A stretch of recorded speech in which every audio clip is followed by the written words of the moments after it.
Hi good morning. അപ്പോൾ നമ്മുടെ ഇന്നത്തെ റെസിപ്പി ഒരു നാടൻ പലഹാരമാണ്. നമ്മുടെ നാടൻ രീതിയിൽ ഉണ്ടാക്കുന്ന അരി വറുത്ത് ഒഴിച്ചുണ്ടാക്കുന്ന ഉണ്ട.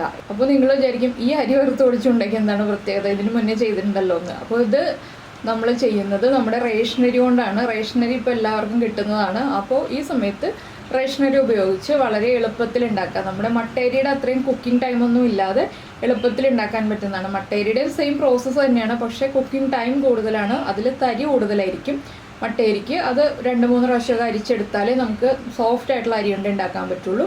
ഈ അരിയാണെങ്കിൽ ഒരു പ്രാവശ്യം മാത്രം അരിച്ചെടുത്തിട്ടുണ്ടെങ്കിൽ നമുക്ക് വളരെ സോഫ്റ്റ് ആയിട്ടുള്ള അരി കൊണ്ട് ഉണ്ടാക്കാം.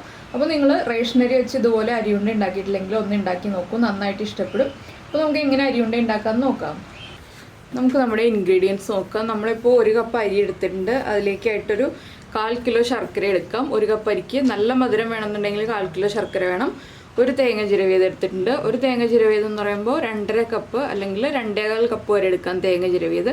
അപ്പോൾ ആദ്യം നമുക്ക് ഈ അരി ഒന്ന് നന്നായിട്ട് കഴുകി വൃത്തിയാക്കിയെടുക്കാം. അതിനുശേഷം നമുക്ക് അരി വറുത്തെടുക്കാം. ഇപ്പോൾ നമ്മൾ കഴുകി വൃത്തിയാക്കിയ അരി നമ്മുടെ പാനിലേക്ക് മാറ്റിയിട്ടുണ്ട്. ഇതിന് നന്നായിട്ട് ഇളക്കി കൊടുത്തുകൊണ്ടിരിക്കുക. അരിയിലെ നനവൊക്കെ മാറി അരി ഒന്ന് പൊട്ടിത്തുടങ്ങി കറക്റ്റായി കഴിയുമ്പോൾ നമുക്ക് ഫ്ലെയിം ഓഫ് ചെയ്യാം. അതുവരെ കൈയെടുക്കാതെ ഇളക്കി കൊടുത്തുകൊണ്ടിരിക്കണം.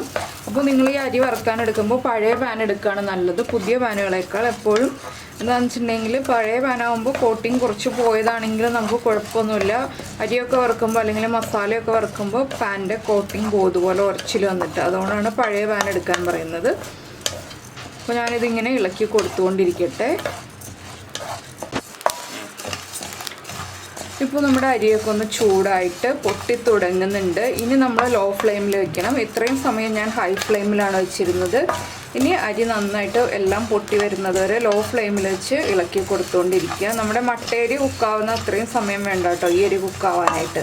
വേഗം തന്നെ കുക്കായി കിട്ടും. അതുകൊണ്ട് തന്നെ നമ്മൾ മട്ടയരിയൊക്കെ വെച്ചിട്ടാണെങ്കിൽ കുറച്ച് സമയം അങ്ങോട്ടും ഇങ്ങോട്ടൊക്കെ നീങ്ങി നിൽക്കാം. പക്ഷേ ഇത് നമ്മൾ അടുത്ത് തന്നെ നിന്നിട്ട് കുക്ക് ചെയ്തെടുത്തുകൊണ്ടിരിക്കുക.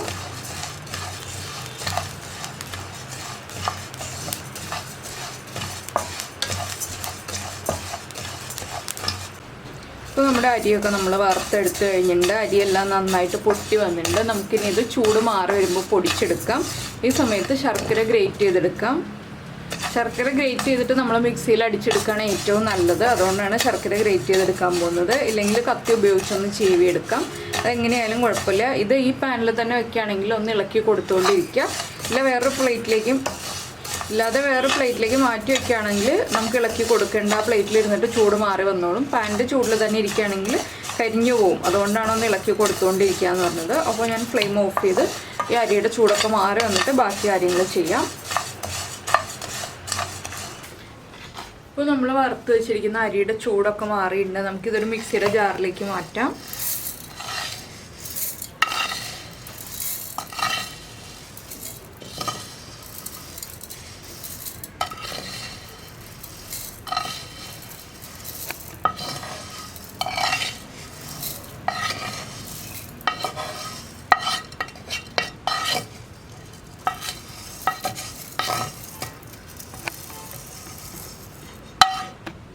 ഇനി നമുക്കിത് പൊടിച്ചതിന് ശേഷം നന്നായിട്ടൊന്ന് അരിച്ചെടുക്കാം.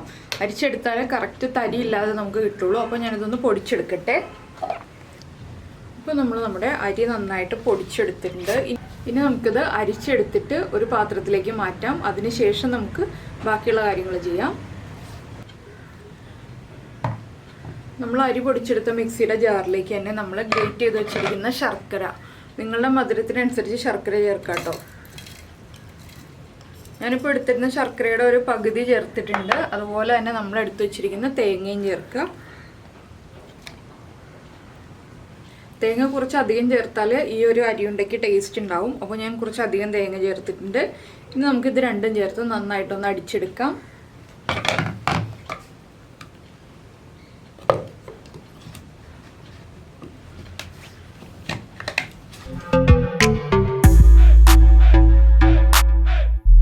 നമ്മൾ നമ്മുടെ ശർക്കരയും തേങ്ങയും ചേർത്ത് ഇതുപോലെ ഒന്ന് മിക്സ് ചെയ്തെടുത്തിട്ടുണ്ട്. ഇനി നമുക്കിതിലേക്ക് നമ്മൾ എടുത്ത് വെച്ചിരിക്കുന്ന അരി വറുത്ത പൊടി ഉണ്ടല്ലോ, അത് കുറച്ചായിട്ട് ഇട്ടിട്ട് മിക്സ് ചെയ്തെടുക്കുക. ഒരു 2-3 പ്രാവശ്യമായിട്ട് ഇട്ടിട്ട് മിക്സ് ചെയ്തെടുക്കുക കേട്ടോ. ഒറ്റയടിക്ക് തന്നെ മിക്സ് ചെയ്തെടുക്കാൻ നമുക്ക് ബുദ്ധിമുട്ടായിരിക്കും. അപ്പോൾ ഇത് മിക്സിയിൽ തന്നെ മിക്സ് ചെയ്തെടുക്കുകയാണ് ഏറ്റവും എളുപ്പം. അപ്പോൾ ഞാനിതൊന്ന് മിക്സ് ചെയ്തെടുക്കട്ടെ.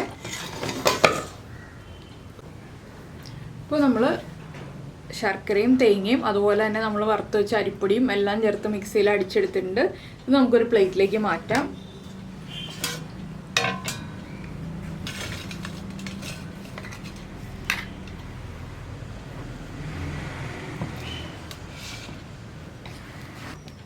ഇത് നമ്മൾ മിക്സിയിൽ അടിക്കുമ്പോൾ ഒരു സ്പൂൺ ഉപയോഗിച്ച് ഇടയ്ക്കിടയ്ക്കൊന്ന് ഇളക്കി കൊടുത്തിട്ടുണ്ടെങ്കിൽ നന്നായിട്ട് മിക്സായി വന്നോളും. ഇല്ലെങ്കിൽ മിക്സായി വരാൻ കുറച്ചധികം സമയം എടുക്കും. അപ്പോൾ ഒന്ന് സ്പൂൺ ഉപയോഗിച്ചൊന്ന് ഇളക്കി കൊടുക്കുക.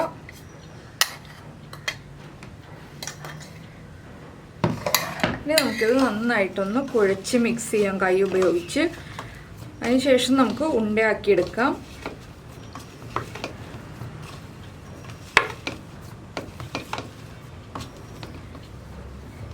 ഞാൻ എന്താ ചെറിയ ചെറിയ ബോൾസ് ആക്കി എടുക്കുകയാണിത്. നമുക്കൊരു പ്ലേറ്റിലേക്ക് എടുത്ത് വയ്ക്കാം.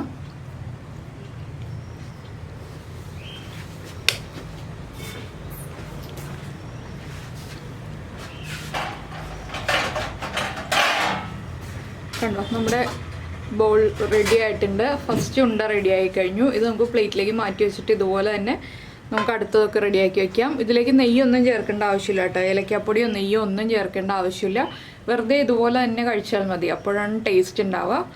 പിന്നെ മട്ടയരി കൊണ്ടാണ് ഉണ്ടാക്കുന്നതെങ്കിൽ നല്ല ടേസ്റ്റ് ആയിരിക്കും. ഇതാകുമ്പോൾ ടേസ്റ്റിന് വ്യത്യാസമൊന്നുമില്ല. അരി വറുത്ത് പൊടിച്ചുണ്ടായെന്ന് പറഞ്ഞിട്ടുണ്ടെങ്കിൽ എപ്പോഴും ടേസ്റ്റ് തന്നെയാണ്. മട്ടയരിക്ക് കൂടുതൽ ടേസ്റ്റ് ഉണ്ട്, പക്ഷെ അത് കുറേ സമയം എടുക്കും കുക്കായി വരാനായിട്ട്. അതുപോലെ പൊടിഞ്ഞ് കിട്ടാനും കുറച്ചധികം സമയം എടുക്കും. അപ്പോൾ നിങ്ങളെപ്പോഴും മട്ടേരിയാണ് എടുക്കുന്നതെങ്കിൽ ലോ ഫ്ലെയിമിലിട്ട് കൂടുതൽ സമയം ഇളക്കി വറുത്ത് പൊടിച്ച് അരിച്ച് തന്നെ എടുക്കുക. ഈ അരി വറുത്ത് പൊടിച്ചിട്ട് അരിച്ചെടുത്തില്ലെങ്കിലും വലിയ തരികളില്ല, പക്ഷേ നമ്മുടെ മട്ടേരിയിൽ തരികൾ കൂടുതലായിരിക്കും. അത് 2-3 പ്രാവശ്യമായിട്ട് അരിച്ചെടുത്തിട്ട് തന്നെ ഉണ്ടയുണ്ടാക്കുക. അപ്പോൾ ഞാൻ ഈ ബോൾസ് എല്ലാം ഒരുപോലെ റെഡിയാക്കി എടുക്കട്ടെ. അപ്പോൾ നമ്മുടെ അരിയുണ്ട എല്ലാം ഇതാ റെഡി ആയിട്ടുണ്ട്. ഞാനൊരു പ്ലേറ്റിലേക്ക് മാറ്റിയിട്ടുണ്ട്. അപ്പോൾ ഈ അളവിൽ ഉണ്ടാക്കുകയാണെങ്കിൽ 10 എണ്ണം ഉണ്ടാവും കേട്ടോ. ഈ വലിപ്പത്തിലാണ് നിങ്ങൾ ഉണ്ടാക്കുന്നതെങ്കിൽ 1 കപ്പ് അരി കൊണ്ട് ഉണ്ടാക്കുമ്പോൾ 10 ഉണ്ട ഉണ്ടാക്കാം. പിന്നെ കൂടുതൽ വേണമെന്നുണ്ടെങ്കിൽ നമ്മൾ എടുക്കുന്ന എല്ലാ ഇൻഗ്രീഡിയൻസും ഇരട്ടിയാക്കി എടുക്കുക. ശർക്കര മാത്രം ഒരു 1/4 കപ്പ് കുറച്ചെടുക്കുക, അല്ലെങ്കിൽ ഒരു 25 ഗ്രാം കുറച്ചെടുക്കുക ഗ്രാമിൽ എടുക്കുകയാണെങ്കിൽ. എന്താണെന്ന് വെച്ചിട്ടുണ്ടെങ്കിൽ ശർക്കര ഇരട്ടിയായിട്ട് എടുത്തിട്ടുണ്ടെങ്കിൽ ഓവറായിട്ട് മധുരമായി പോവും. അതുകൊണ്ടാണ്. അപ്പോൾ നിങ്ങളെല്ലാവരും ഈ ഒരു അരിയുണ്ട ഉണ്ടാക്കി കഴിച്ചിട്ട് ഇഷ്ടമായോ ഇല്ലയോ എന്ന് പറയാം. ഈ അരിയുണ്ടയ്ക്കാണോ നമ്മുടെ മട്ടയരിയുടെ അരിയുണ്ടയ്ക്കാണോ ടേസ്റ്റ് ഉള്ളതെന്ന് പറയാം കേട്ടോ. ഏതിനാണ് കൂടുതൽ ഇഷ്ടം, ഏതാണ് കൂടുതൽ ഇഷ്ടമായതെന്ന് പറയാം. അപ്പോൾ നമ്മുടെ ചാനൽ ഇതുവരെ സബ്സ്ക്രൈബ് ചെയ്തിട്ടില്ല എന്നുണ്ടെങ്കിൽ നമ്മുടെ ചാനലൊന്ന് സബ്സ്ക്രൈബ് ചെയ്യുക. നമ്മുടെ ഈ വീഡിയോയുടെ താഴെ കാണുന്ന റെഡ് സബ്സ്ക്രൈബ് ബട്ടൺ ഒന്ന് ക്ലിക്ക് ചെയ്യുക. അതിൻ്റെ റൈറ്റ് സൈഡിലുള്ള ബെൽ ഐക്കണും ക്ലിക്ക് ചെയ്യുക. അപ്പോൾ ഓൾ എന്ന് പറഞ്ഞിട്ടൊരു ഓപ്ഷൻ വരും. ആ ഓളും കൂടി പ്രസ് ചെയ്തിട്ടുണ്ടെങ്കിൽ ഞാൻ എപ്പോഴും വീഡിയോ അപ്ലോഡ് ചെയ്യുമ്പോൾ നിങ്ങൾക്ക് നോട്ടിഫിക്കേഷൻ വരും. അതുപോലെ തന്നെ നിങ്ങൾക്ക് ഇഷ്ടപ്പെടുന്ന കുക്കിംഗ് റെസിപ്പീസ് നിങ്ങളുടെ ഫാമിലി മെമ്പേഴ്സിനും ഫ്രണ്ട്സിനും ഒക്കെ ഒന്ന് ഷെയർ ചെയ്ത് കൊടുക്കുക. അപ്പോൾ നമുക്ക് നമ്മുടെ അടുത്ത റെസിപ്പിയുമായിട്ട് അടുത്ത ദിവസം വീണ്ടും കാണാം.